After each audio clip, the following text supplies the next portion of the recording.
Hey guys, happy Sunday. So I don't think we're doing a video today because he's getting Dumbo and that's his car actually. So get ready for our next Disney trip, which we don't even know when that's going to be. But yeah, so today's video is how to change your brake pad of your tire So we're going to just do this short videos today.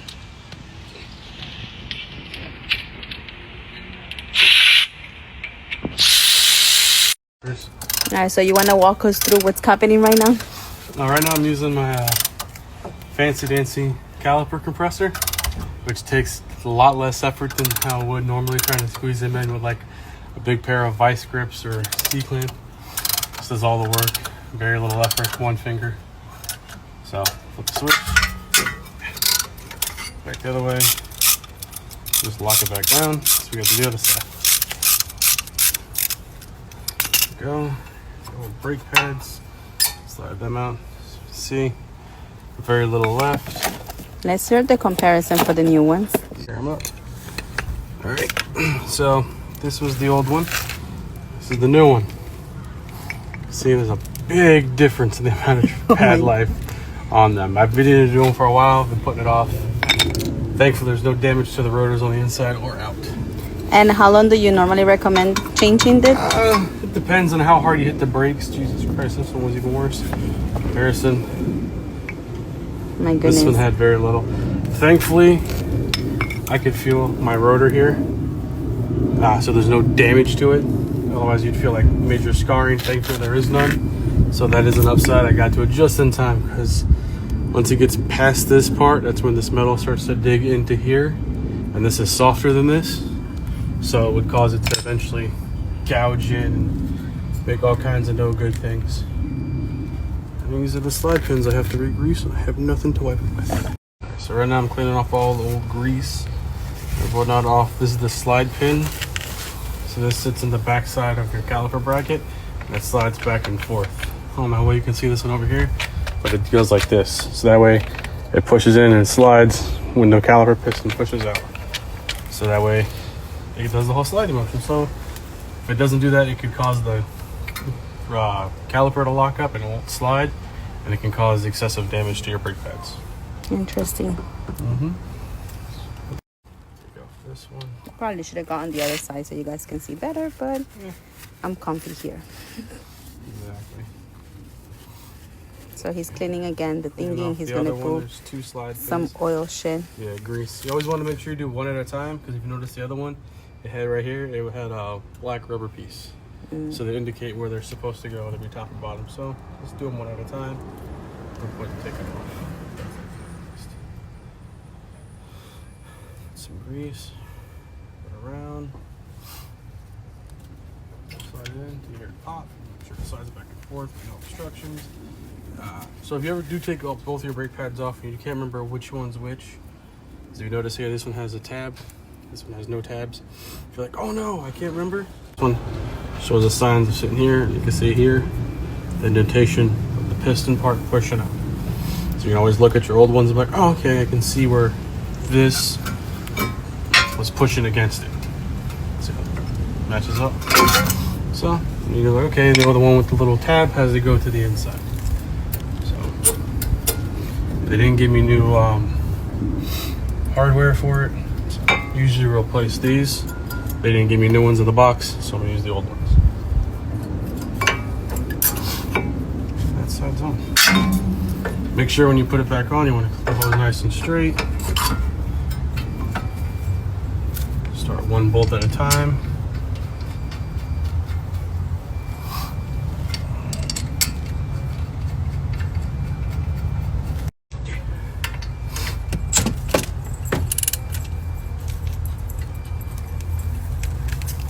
Alright, dog.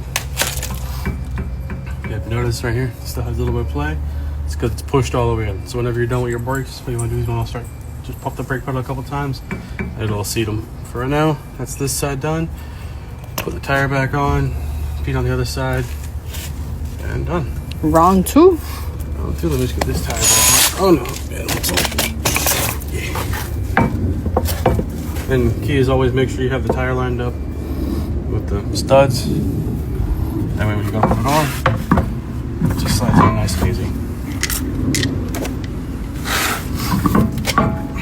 Hold it flush however you can. Start the lug nuts by hand.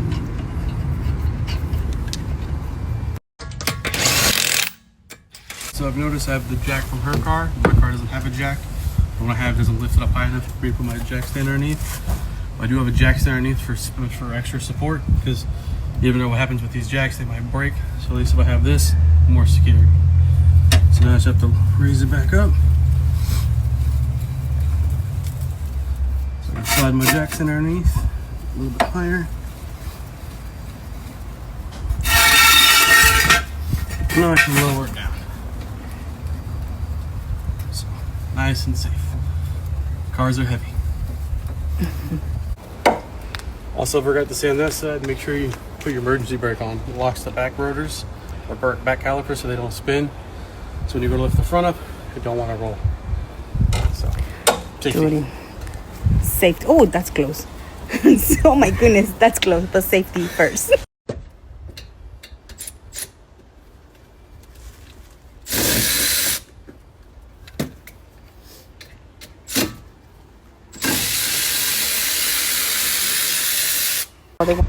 So, unfortunately, not all brake pads work evenly.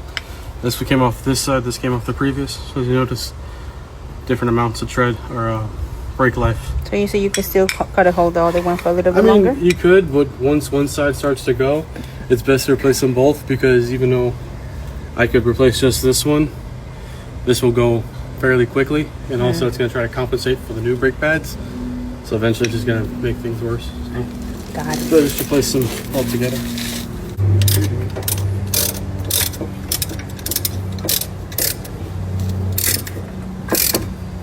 What are you doing? Same thing to the other side, ratcheting down. 2 meters. Alright, so this is what I was talking about. See how they're different? This one has a rubber piece on the top. This one doesn't have it. So it's kind of important to remember where they go. This one's the bottom, this one's the top. It's always sometimes different depending on the vehicle. So you just want to make sure you put them back in the correct order.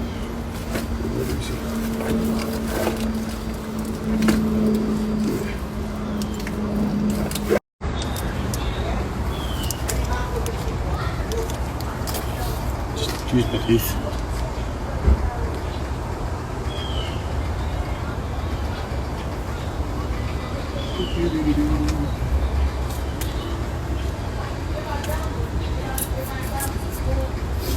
Took me a whole, what, 10 minutes now? Kinda. It's been quick. It's almost still like I've done it dirty. a bunch of times. Oh, you can't see it very well, but I'm dirty. Yeah, I'm kind of dirty. Just a little bit.